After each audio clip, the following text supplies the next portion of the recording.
वचन जब सुनलन से पौने दुल्हा, सुनलन से पौने दुल्हा, घोड़ा पीठ भेला सवार रे गवनवा, घोड़ा पीठ भेला सवार रे गवनवा।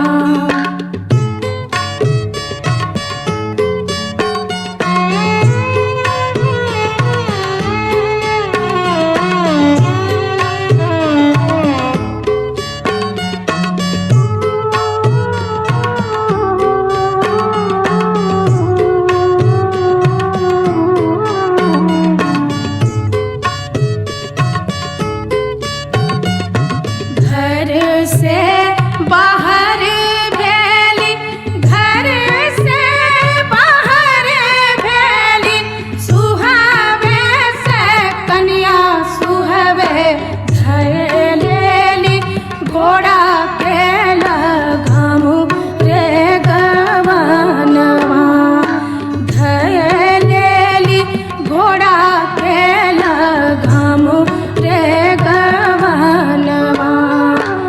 अपने त जाइ छी प्रभु देश रे विदेशवास, देश रे विदेशवास, हमरा के कहाँ छोड़ ले जाइ छी रे गवनवा, हमरा के कहाँ छोड़ ले जाइ छी रे गवनवा।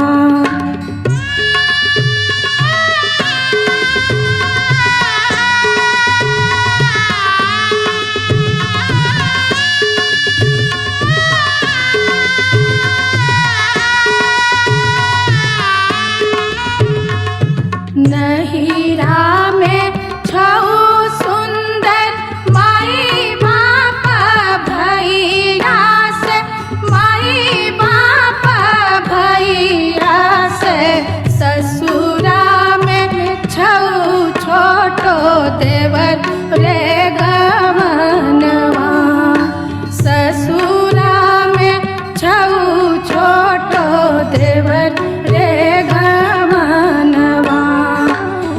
ये काम देते प्रभु माई बाप भैया से, माई बाप भैया से, ये काम देते छोटो देवर रे गवनवा, ये काम देते छोटो देवर रे गवनवा।